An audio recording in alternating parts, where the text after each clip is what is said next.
ఇప్పుడు మీరు అంబేద్కర్ గారి గురించి ఇంత చక్కగా మాట్లాడుతున్నారు. అవును. ఇప్పుడు మీరు అంటున్నారు, నా ఇంటర్వ్యూ స్టార్టింగ్‌లో కూడా మీరన్నారు. హ్మ్. ఒక దళిత బిడ్డగా నేను కూడా దీన్ని ఖండిస్తున్నాను. అమిత్ హ్మ్. షా మాట్లాడిన మాటల్ని 100% చెప్పులతో కొడతాననే మాటలు కూడా మీరు మాట్లాడడం అవును. జరిగింది. అవునా? 100%. మరి 1000% మీ దళితుల్లో మీకు యూనిటీ ఉందా?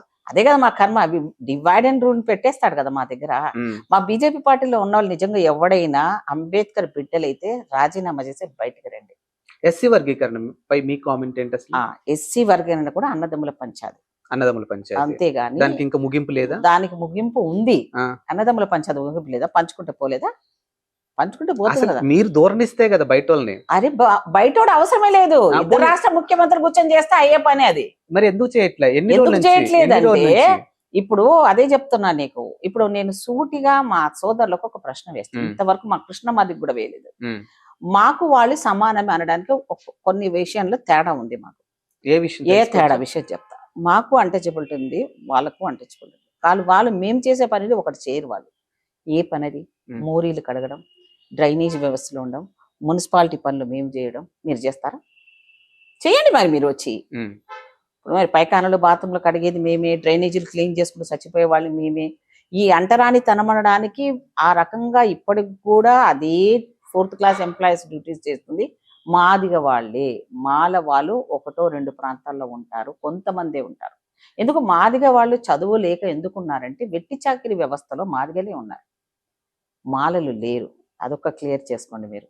మాదిగలు ఎప్పుడైతే వ్యవసాయ రంగాన్ని నమ్ముకొని చెప్పులు కుట్టే చర్మకారుల దగ్గర నుంచి ఈ కులంలో ఈ మటన్ తింటారు అన్నవాళ్ళు ఈరోజు విదేశాల్లో పోయి తినేవాళ్ళు ఈ బీజేపీ వాళ్ళు చాలా మంది గొడ్డు మాంసం తినేవాళ్ళు ఉంటారు, మేక మాంసాలు తినేటోళ్ళు ఉంటారు, లేకపోతే బొట్టులు పెట్టుకునే వాళ్ళు దేవుడి మతాన్ని కూడా చేయని వాళ్ళు ఉన్నారు.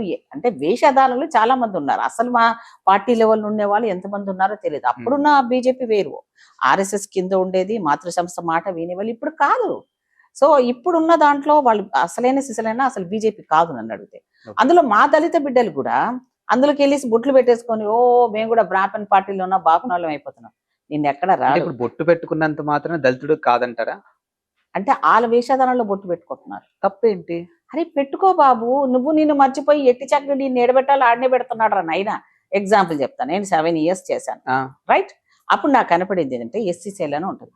ఆ ఎస్సీసీఎల్కి కిషన్ రెడ్డి గారు గతంలో అధ్యక్షుడు ఉన్నారు. అవును. ఒక్కరోజు కూడా మీటింగ్ రాలేదు. తెలుసా? తెలుసు. ఒక్క ఎస్సీ నాయకుడు అదే జెండా పట్టుకొని చచ్చిపోయిన మా దళిత బిడ్డ చచ్చిపోతే ఆ సావుకి వెళ్ళి ఒక కండువా కప్పలేదు. హ్మ్. ఇప్పటి వరకు కూడా అదే. ఇప్పటికి ఎస్ఎస్ఎల్కి రారు. ఒక బీజేపీలో ఉన్న లక్ష్మణ్ వచ్చాను, అది కూడా నేను ఉన్నాను అప్పుడు. నేను ఫోర్సబుల్ చేసి ఏమన్నా నువ్వు కూడా రావా అనంటే ఆయన వచ్చి ఆ ఎస్ఎస్ఎల్ మీటింగ్ యాదగిరిగుట్టలో పెట్టాడు. యాదగిరిగుట్టలో పెడితే అన్న మా వాళ్ళకి బుద్ధి లేదు, మా బట్టలు వేసుకొని మేము చేస్తున్నాం, మా వాళ్ళు అదే పార్టీ పట్టుకొని ఉంటున్నారు, మా వాళ్ళు అమాయకులు, మీ పార్టీని పట్టుకొని ఉంటున్నారు, కానీ మమ్మల్ని ఏడబెట్టాలి ఆడనే పెడుతున్నారు అని అంటే లేదమ్మా నేను ఉన్నాను కదా జరగనీయకుండా పాపం ఆయన ఆ రోజు మీటింగ్ రావడం జరిగింది. మిగతా కాలంలో ఎక్కడ ఉండదు. వాళ్ళకి ఎక్కడ పోస్ట్ ఇచ్చారు చెప్పండి? ఇంతవరకు ఒక దళిత ముఖ్యమంత్రి అనౌన్స్ చేశారు. పోనీ కేసీఆర్ మోసం చేసినా అనుకుందాం ఒక మాటకి, అటు దళిత ముఖ్యమంత్రి అని అన్నాడు, తర్వాత అతనే వచ్చాడు. అది కొంచెం వినడానికన్నా వాడుకోవడానికన్నా వాడుకున్నాడేమో, తెలివిగా వాడుకున్నాడా, రాజకీయం చాతుర్యంతో ఉన్నాడా? దళితులు ఎప్పుడు మోసగింపబడతాడు, మేకలేమేమో గొర్రెలమే. సో ఆ రకంగా నమ్మారు. మొన్నటి కూడా 10 years వాడికి అధికారం ఇచ్చాం వాళ్ళకి. ఇప్పుడు ఇంత చెప్పినాక కూడా మళ్ళీ వీళ్ళు అదే దాంట్లో అదే మూసలో అదే సిద్ధాంత పార్టీ భారతీయ జనతా పార్టీలో ఉన్న దళితులు ఇంకా కళ్ళు తెరట్లేదు. ఒక భారతీయ జనతా పార్టీలోనే ఉన్నారు, కాంగ్రెస్ లో లేరా? ఉన్నారు. ఉన్నారు కదా. ఒక్క నిమిషం నేను చెప్తా. నేను అడిగేదానికి లేదు నేను చెప్పలేదు, మొత్తం చెప్పలేదు. ఒక నిమిషం. చెప్పండి. వెట్టి చాకిరి వ్యవస్థలో మేమున్నాం, వాళ్ళు ఉన్నారా?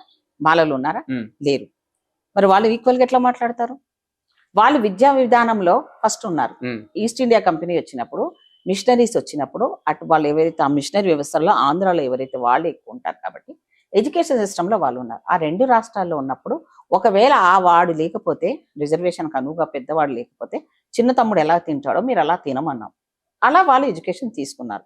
తర్వాత పెద్దవాడు పెరిగిన తర్వాత వాడు చదువుకున్న తర్వాత ఆ ఉన్న దాంట్లో రిజర్వేషన్ అంతే. మాకు ఆ 17% రిజర్వేషన్.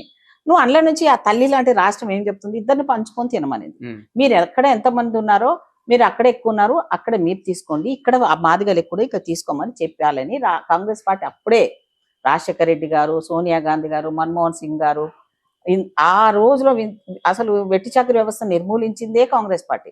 అసైన్మెంట్ ల్యాండ్ ఇచ్చిందే కాంగ్రెస్ పార్టీ. దళితులకు ఏదన్నా దారి చెప్పింది, ఎస్టీలకు మైనారిటీలకు అన్ని న్యాయం చేసింది ఆ పార్టీని.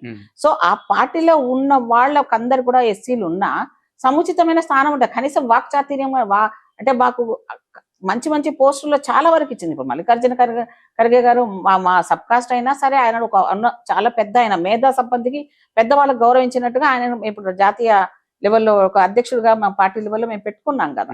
సో కాంగ్రెస్ పార్టీ ఎప్పుడు అందరినీ బ్యాలెన్స్ చేస్తారు, సెక్యులర్ భావాలు. వీళ్ళలో అది ఉండదు. వీళ్ళు వచ్చేటప్పుడే ఏం చెప్పారు, హిందూ రాష్ట్రంగా డిక్లేర్. నేను అందుకే ఆ బీజేపీలో ఉండి చూశాను కదా, వీళ్ళకి ఎప్పుడు ఎస్సీలు బీసీలను వీళ్ళు ఎప్పుడు కరెక్ట్ గా పైకి రానివ్వరండి. ఒక వర్గమే అందులో ఉంటది, ఆ ఒక్క వర్గం చేతిలోనే వీళ్ళు ఉండాలి. ఇప్పుడు ఎస్సీ వర్గీకరణకి పెద్దపీట కాంగ్రెస్ వేసిందని మీరు మాట్లాడుతున్నారు. 100% వేసింది. డెఫినెట్ గా వేసింది, ఒప్పుకుంటా నేను కూడా. కానీ మరి మీ పార్టీలో ఉన్నటువంటి ఎమ్మెల్యేలు కూడా ఇప్పుడు దాన్ని అడ్డుకునే ప్రయత్నం చేస్తారు. ఎవరాలు?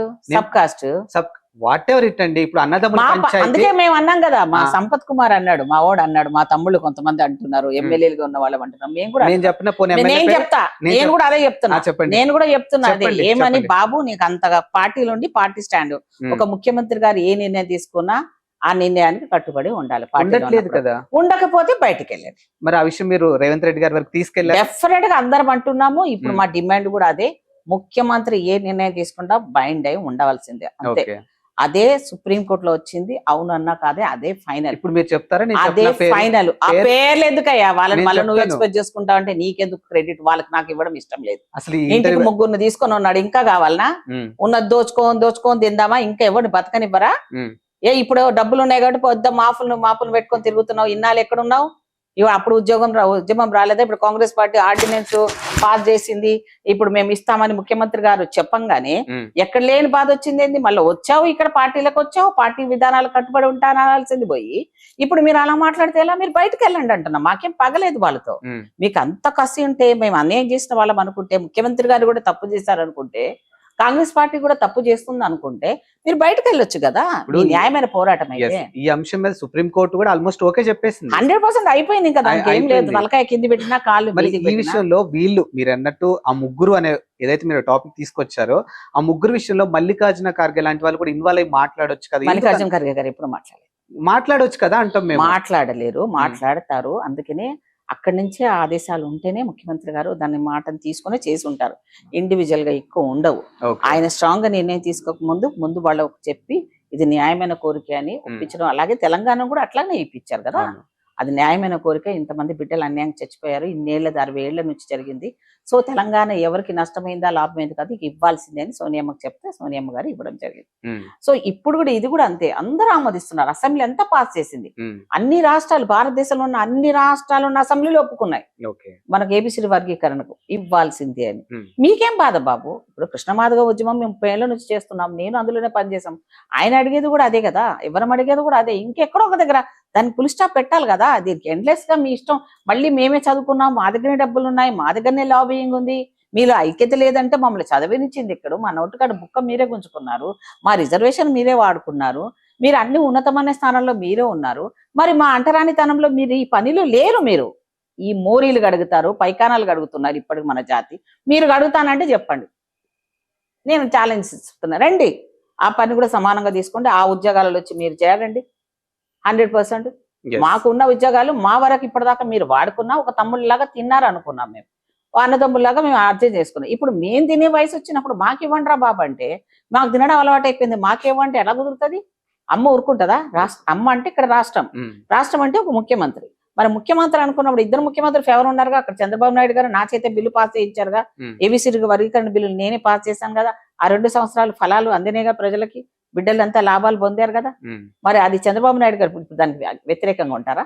లక్కీగా ఆయన కూడా అక్కడ ముఖ్యమంత్రి, ఇక్కడ రేవంత్ రెడ్డి గారు కూడా ముఖ్యమంత్రి. సో వీళ్ళిద్దరు మంచిగా ఉన్నప్పుడు మధ్యలో మీ బాధ ఏందిరా బాబు? మీకు ఏమైనా బాధ ఉంటే వెళ్ళండి, మేమేం దానికి అగెనిస్ట్ అనట్లేదు కదా.